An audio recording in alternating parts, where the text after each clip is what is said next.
Hello, I'm James, Hi, I'm Jimmy, and welcome to A Job Done Well. the podcast that helps you improve your performance and enjoyment at work. Good afternoon, how are you doing? I'm doing well, James. How are you doing? I'm all right. It's a November afternoon and it's a bit grey and miserable out there. Other than that, I'm all right. I've got the heating on. Well, that's not strictly true. I've put the heating on in my little bit of the office here. I haven't put the heating on in the rest of the house because Really? I'm too tight Our to do heating that come on here. about 6 weeks ago. With it? Yeah. No messing around. Jimmy lives in the house. It's a bit like Blenheim Palace. I dread to think how much his heating bill is. It's not like Blenheim Paris, but my heating bills are probably Yeah, that way similar. north. Anyhow, today, most importantly, we are talking about a subject I'm really excited about because we are going to be covering high-performing teams. Now, this is one of those things that everyone wants to be part of a team that's doing well. Everyone wants to lead a team, be involved in teams. And James and I have had this on our list of things to talk about for a long while, but neither of us are that expert at talking about high-performing teams. So we brought Wishful along, thinking. we brought along an expert who will introduce in a second or two. But before we get into the subject of high-performing teams, James, what have you been up to? Well, I had a Lawther first this weekend. So I had my mother came to Nottingham for the weekend, and then my mother is 85 and very cultured. And the question is, what am I going to do with my mum? So I took her to my first ever classical music concert. Oh, no, I can't believe that. That ain't true. I did do That my ain't true. first ever, and well, You're trying to tell me you're in your your 50s and I have you as a staple down at the No, I've never been, and I would prove that I've never been because I went to this thing and they played a couple of bits of music. It took about an hour, and then it all stopped, and people started to walk off the stage. I put my coat on to walk out. And this woman said to me, "No, there's more to come." Oh, So I had to take my coat back off, and there you go. Yeah, so yeah, cultured. That's me. I all thought over. you were far more cultured than that, James. I've had one of my lifelong illusions shattered this Shattered. afternoon. No, I'm a bit more Well- jazz hands, me. Well, equally as cultured, this week has been all about football for me, as usual. As Nottingham Forest have got back to their glories by actually winning a game yesterday. And interesting enough, I took my other half along to it. She goes to one game a season and she came along to us. I said to her, look, you've got to manifest us winning. I said, that's all your job is. Just think about us winning. Like it to be 3-1. That's the score I'm looking for. So she said, I've been thinking hard. I'm going to manifest it. And you know what the score was? 3-1.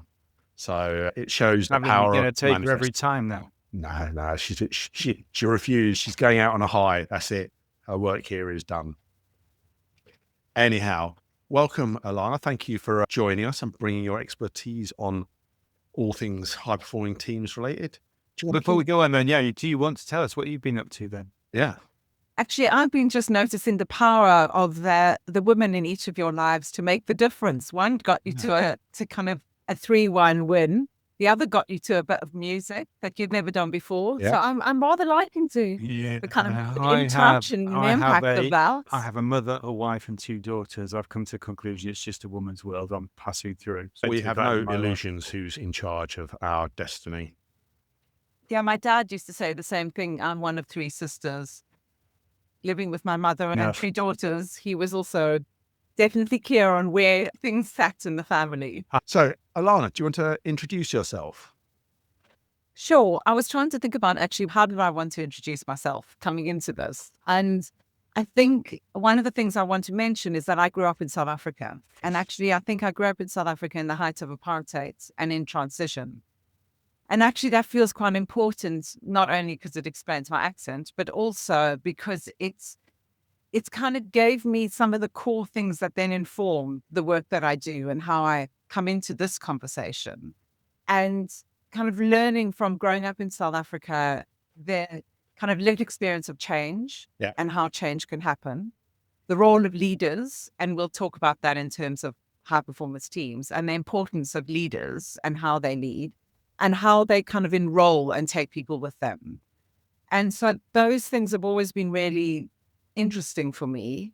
And then I came over here to the UK and trained as a therapist and worked as a therapist for many years in really tricky and really challenging environments, in prisons and in with young people who self-harmed and kind of came to a point where I thought what I really want is for my clients to be thriving rather than just surviving.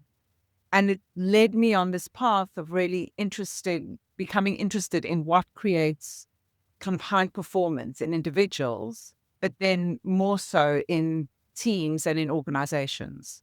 And I started working across sectors, exploring this kind of question around how do teams work well together? How do people work well together? And then came across somebody named David Webster. And David heads up Center for Teams. And he had been doing a lot of research into what creates high performance teams. And he created this model called the Adaptable Team Framework. And when I came across it and started doing work with David, it really resonated for me about what are the kind of key components that create high performance teams, that it kind of encapsulated what I had been gathering through the work that I'd been doing. And so that's how I've come into this work that I do. And currently, it's a real passion of mine to think about how team at the core of organizations help to create healthy organizations, that connection between teams, within teams, across teams, and within organizations. I think that last bit especially is why I find this such an exciting subject, because it's so fundamental to the success at work of individuals, of teams, of business units, of whole organizations. And if you can figure out how people work together effectively to get great results, that's almost like the holy grail. Not that I'm putting any pressure on you and I was to tell us the answer, but there you go. Well, look, a bit more than that, actually, because It's more than the Holy Grail, more than James. that, more than the Holy Grail. Yeah, Right. well, Yeah. most of the organizations I've worked in, they've been hell-bent on worrying about high-performing individuals. Yeah. But Yeah. actually, that quite often destroys teamwork. So, yeah, it's all about collaboration and cooperation. I think that's the key to it all. Yeah. And I think, I mean, we'll talk about this when we explore the model in a little bit more detail, but it's the interplay between those two things. What creates environments for individuals to be high performing individuals is often totally connected in with what creates high performing teams. But often the systems and processes that are in place drive towards high performing individuals, which then, as you say, James, can often erode what's needed Yeah, actually for counterprojects high performing a bit. teams and organizations. James's favorite thing on any of the episodes we do is if there's a model, he's happy. You've got He's an immediate analyst. credibility. Yeah. So, yeah, I mean, I have to say, I think that was one of the things that I was really drawn to when I worked with David, was that it wasn't just, I mean, it wasn't just that he had done the research. It wasn't just that he had many years of experience. Equally, I had done a lot of reading. I had had a lot of experience. But what was really helpful was how he brought it together into this model that really kind of made sense of things. And it's simple enough to really make sense of things. And yet at the same time, it's got a lot of depth. I take the piss out of James a lot for liking his models and stuff, but actually on this subject, I think that what you're saying is spot on, because if I think back to my career, and probably have been part of high performing teams at times, and I've probably led high performing teams, but none of that was conscious.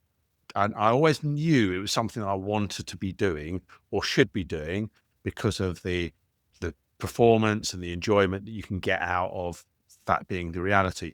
But in terms of consciously, how do I do it?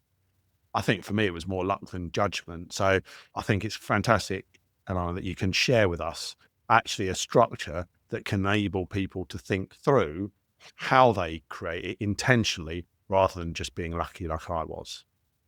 Yeah. And I think, Jimmy, what you're saying is often the case when we go in and work with organizations, is that people are doing something intuitively and they say, oh, yeah, in my last team, this worked, and I'm not quite sure why it doesn't work here, because I think I was doing the same thing.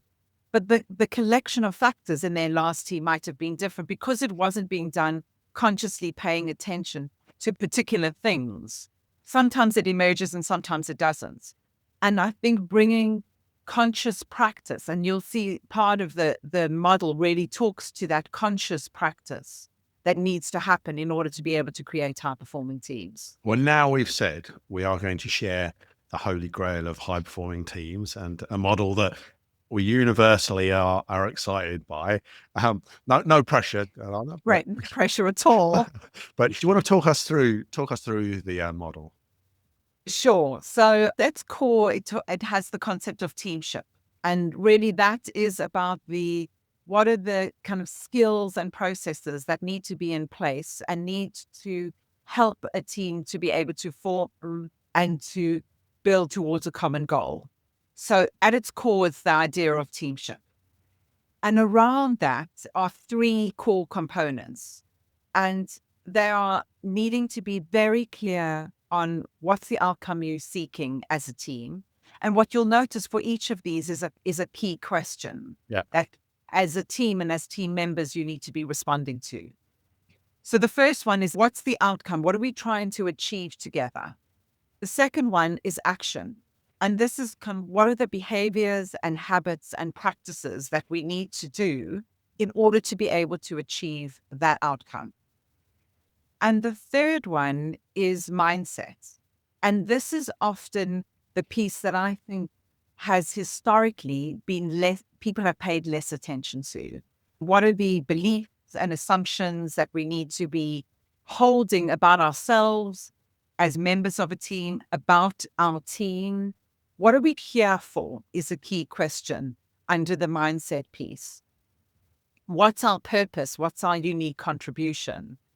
And so around that, to create teamship, we need to be clear on our outcome. We need to be clear on the actions that we take in, the habits and practices that we need to be putting in place, and the mindset that we need to be holding, the beliefs and assumptions that we're holding. And then on the outside, surrounding that, are two more components, and those are learning rhythm and team leadership. And in the learning rhythm space, at its core, it's the idea of high-performing teams take time to notice not just what they're doing. So most teams have an operational rhythm, but to notice how they're doing what they're doing and paying attention to that. So that's your learning rhythm. And the key question is, what does the team need to learn in order to be creating sustainable performance? And then the bottom part is team leadership. And this refers not only to paying attention if you are leading a team, but how do you take up a leadership within a team? So that's the kind of team leadership. How do we hold ourselves and others accountable in terms of how we're leading collectively, individually, and the leader and its team? And that's a really great description of it. Is there a link that we can put in the show notes to the visual of this? Yes, we can. I Fantastic. can send I one think to you. that you described it really nicely, but then people can have a look at it if they want to see it visually. So, sorry, before we go into the detail of the model, so you said it was based on research. So how did they come about the model? So David, in collaboration with others, researched it across a number of different organizations. There's an assessment tool that goes alongside this, which is great because it asks key questions along these different parameters, which enables teams to get a really clear picture of their teams. And so he did both quantitative and qualitative research across a number of different organizations and then pulled that together to identify what are the key components of high-performing teams. So it's based on both qualitative and quantitative data. I think for me, one of the tests of a good model is if when somebody describes it to you, you sort of find yourself nodding as if like, yeah, I can say that makes sense. They're not always like, oh my God, I never thought that. That's so. And because actually the reality is there's been a few times I think I've worked in or led high performing teams, but the reality is we've all got some experience of this, haven't we? Because we all work in a team and it works well or it doesn't work well. Yeah, absolutely. And I think that's the thing that I'm really kind of curious about when I have conversations with people about high performance teams is exactly to that point. Jimmy, we've all got a lived experience of what does it feel like when you're in a high performance team, and what does it feel like when you're not? Yeah. And so sometimes the question is asked to me kind of why do we need high performance teams? The initial answer is, well, when you've been in one, how has it felt? And when you haven't been in one, how has it felt? And there's lots of other good reasons I can give for why we need high performing teams. But often it's like the felt feeling of how it feels to be in a high performance team. It kind of gives you the answer about why they're important, if you know what I mean. Yeah. And you spend a third of your life at work. So working in an environment that feels good to work in, that's key. Apart from the fact that the reality is you get better outcomes, better delivery, better performance from these teams. You also get, things like there's lower levels of turnover, which means that you're not losing organizational knowledge. You're not having to, the cost of hiring isn't there. There's greater levels of innovation in high performing teams. And in our world that's quite VUCA and people are needing to adapt and to innovate, actually having high performance teams creates greater levels of innovation. It has lower levels of conflict, or it has healthy conflict, higher levels of trust. So all of these things are as a result of people working together more cohesively in teams. Our podcast is all about helping people, teams and organisations perform better and enjoy work more. And I go as far as saying that we believe that everyone and every team has the potential to transform their performance by optimising what they currently do. So if you'd like to discuss how we can help you transform your performance, then get in touch or maybe check out our website. We also do speaking events, mentoring and advice work as well. James, what's your experience of working in or leading high-performing teams? Well, I was just some experience. What a question! Do we know when we're in a high-performing team? So I've known when I've worked in the dreadful team, which isn't high-performing, but I've worked in teams which I've really enjoyed working in because the people really got on. But that doesn't necessarily mean that it was a high-performing team. And so I wonder whether or not we really know when we're in a high-performing team or not. I think that's a really great question, James, because it links in with the first component of the model around outcomes. Because there it talks about outcomes as having kind of 4 components to it. So one is result, the outward-facing outcome. So are we hitting the results? But then often organizations have historically stopped on that point. So if we're hitting our results, then we've got that's it, we're good. But what David talks about and what we explore is the idea that it's not just results, it's also meaning, enjoyment, and learning. And so actually high performance teams are not just spaces where you feel nice, where it's a sense of enjoyment. They're also spaces where you are hitting results, where you have a sense of meaning, of purpose, individually and collectively, and where you are learning. And they're often organizations that I'll go into where it's really nice, it's comfortable, it's a nice place to work. But often there are low levels of accountability because there isn't the stretch, there isn't the challenge. And it's a nice place to work, but it's not actually hitting any results. That's why I said there's like the complexity or the depth of understanding that when we talk about outcome, we're not just saying, what do we want to achieve together in results? But how do we want to be learning together, enjoying the work that we do? Because equally, there are teams that are hitting great results and the levels of burnout are sky high. Yeah. And so we wouldn't call that high performing teams either.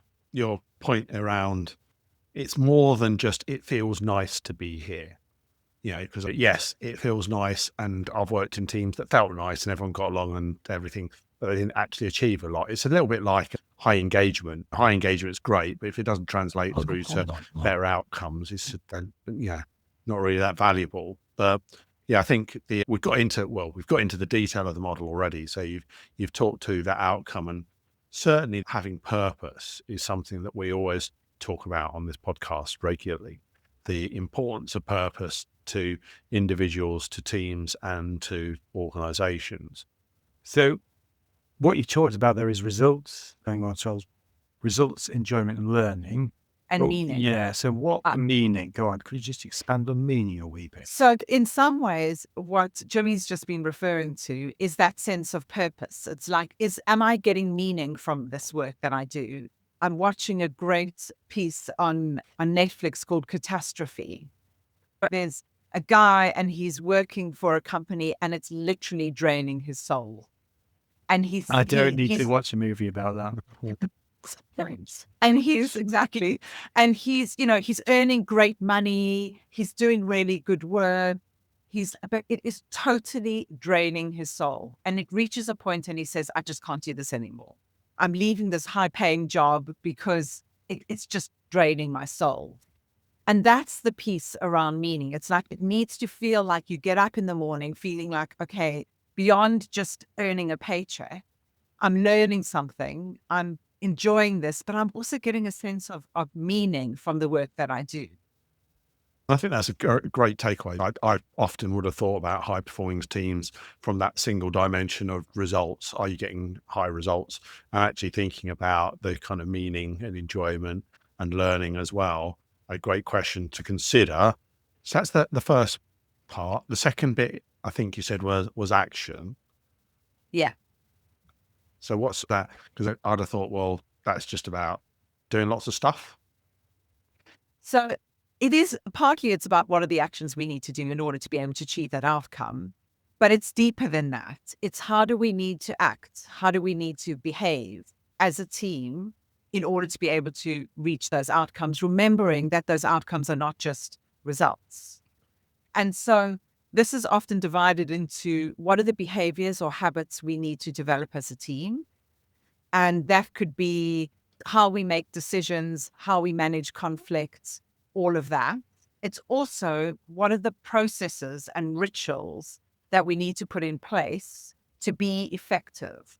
So and that could be what are our budget setting processes, our meetings, our reward system. So it is about the actions, like, what are our objectives? But it's also about what are the behaviors we need to manifest as a team. Ways of working is often the other way of talking about it. So what are the ways of working that will enable us as a team to work together, surface and deal with conflict, to give each other feedback, and have real clarity of our role individually and collectively. So this area is more than just the things we do.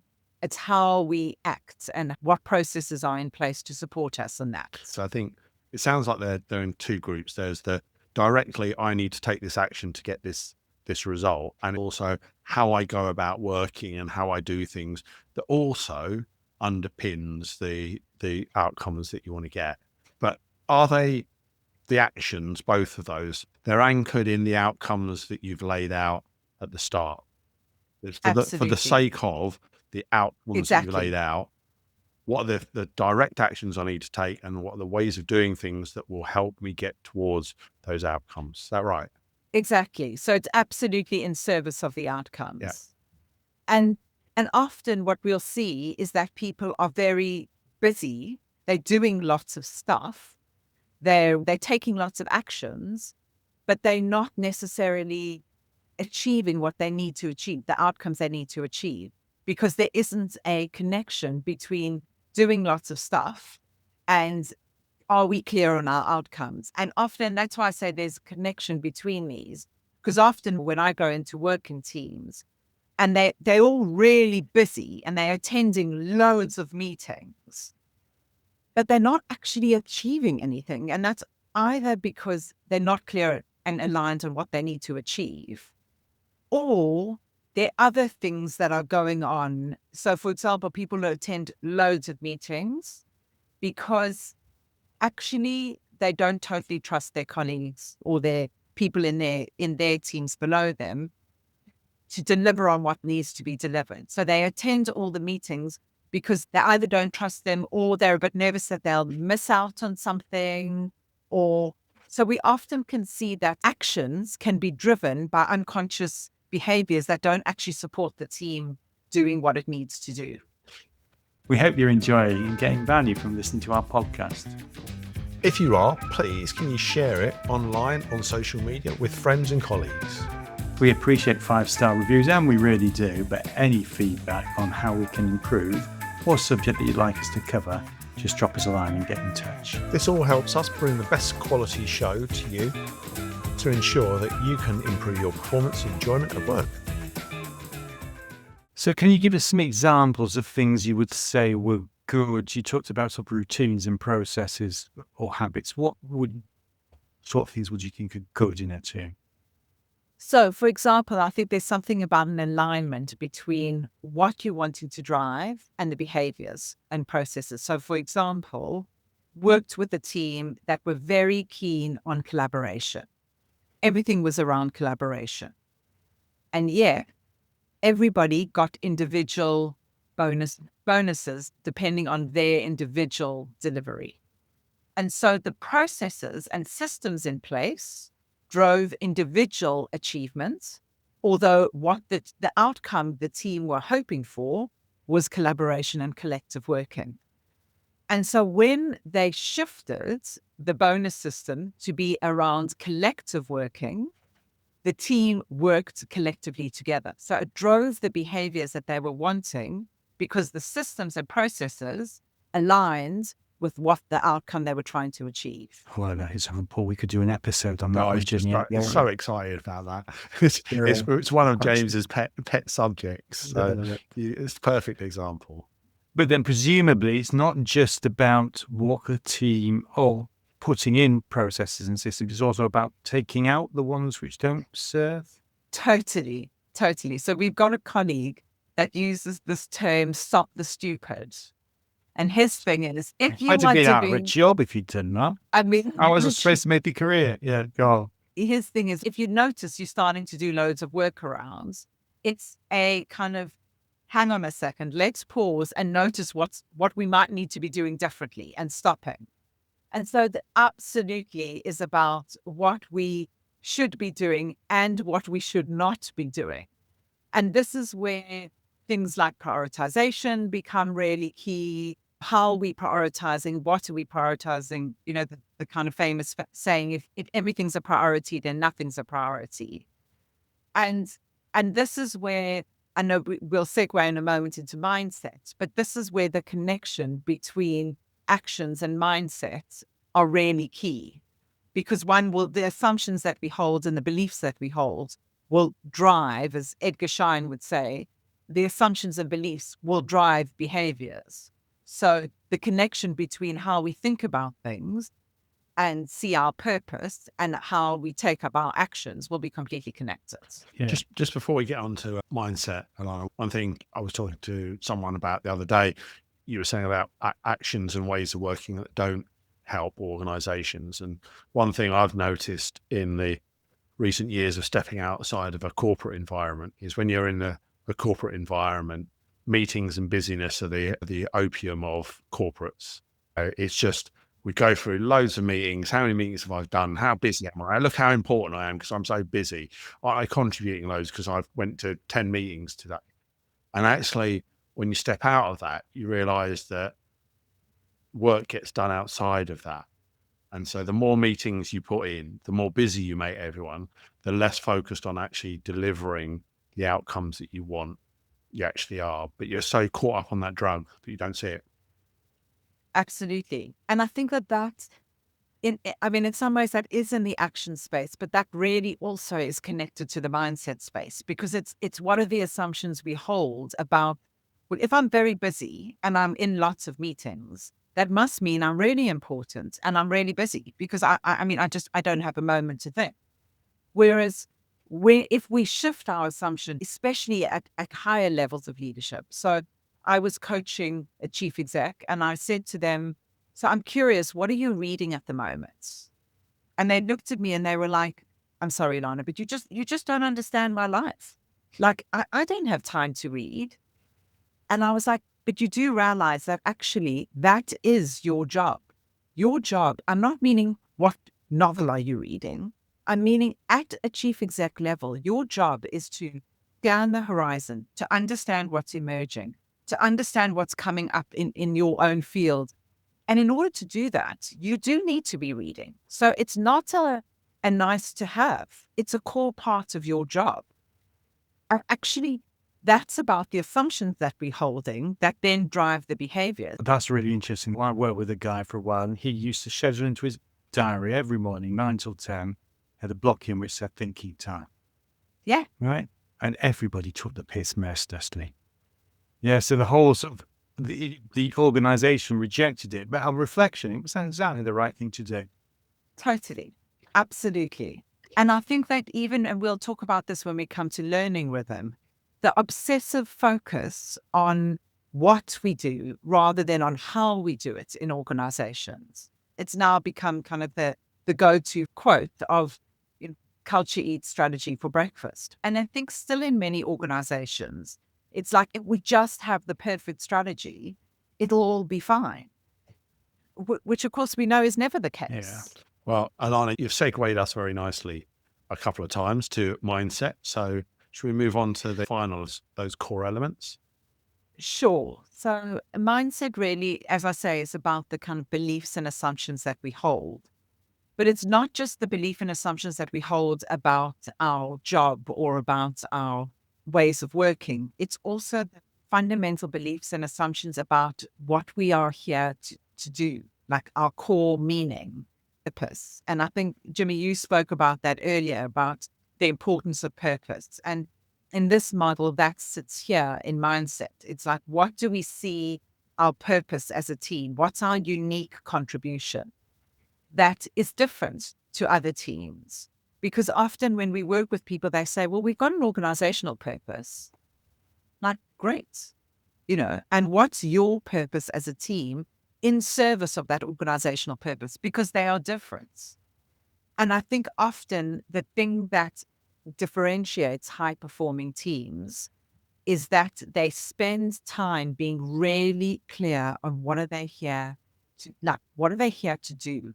What's their purpose? And what are the assumptions and beliefs that are going to support them to deliver on that purpose in service of that outcome that they've identified, and therefore what actions they need to be taking. Can you give me some examples? What will, bring it to life Sure. a wee bit? So I think the one that feels often easy to talk about is that of conflict.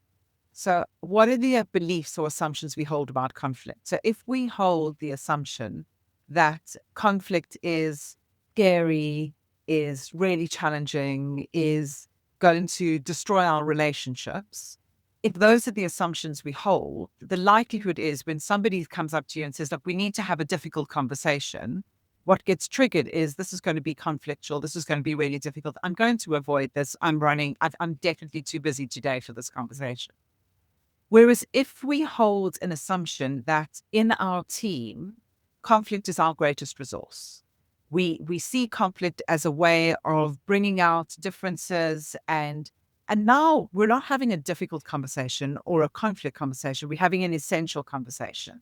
And language creates our reality, and it is really important, especially in the mindset space. And if you say, actually, we're coming in to have an essential conversation, this is essential because it builds our relationship, it builds trust, it connects. So when we're having one of those conversations, if the assumption I'm coming in with is together we need to have this conversation because it's essential for delivering on our outcome, we come in with different energy, a different mindset that then creates a different reality in what the kinds of conversations we have, and more importantly, the kinds of conversations we avoid. Because I think often we avoid the difficult conversations, and then what happens is we find that the results suffer, or that not because we haven't had the conversation early on, because our assumption is that it's going to be scary, and therefore we avoid it. Just one example, Elana, when I heard a talk once from one of the British Olympic rowers, And he was saying that they were very aligned on getting a gold medal, and that's what their focus was. They aligned all of their actions towards that. And when they had conflict in the team, the thing that they always thought about is, what's this conflict in service of? If it's in service of getting our gold medal, great, happy days. To your point, it's then an essential conversation to have. If it's not in service of getting our Olympic gold medal, then it's not productive, and therefore it's not a conversation that's worth having. But then these things all tie together, because you can't have that conversation, of course, unless you're really clear about the outcome that you want. So the whole thing. Yeah. Absolutely. Absolutely. And I think that that's the thing for me, going back to the beginning of our conversation about kind of the power of a good model, is that I think what I found really helpful about the model when I came across it is the interplay, is the one part connects to the other part. If you want to have really good outcomes, you need to be really aligned on the beliefs and the assumptions, and be able to hold some of your assumptions. We talk about holding assumptions lighter, to being able to challenge each other's assumptions. And that needs environments of trust. And that's kind of built up through having good conversations, and how we build those up, along with people doing what they say they're going to do. That also helps to build trust. Yeah. I know that if I say to you, oh, James, I need that delivered on Thursday, and you say, yes, of course, and we get to Thursday, that it's delivered, that helps to build the trust between us. So it's a connection between those actions and that mindset. Elana, we've talked about the importance of high-performing teams and what it feels like and what you can achieve. And you talked about that concept of teamship, and then the three core elements to getting that, and their interconnectedness, the outcomes that you're trying to get to, the actions that you take, and the mindset that you hold. But that's only one part of the model. But like all good cliffhangers, we are going to save the second part of the model for the next episode with you. So thank you, Elana. And we'll be back with Elana to talk more about high-performing teams and talk about team leadership and team learning. So thanks, everyone. Super. Thank you very much. Great. Thanks, guys.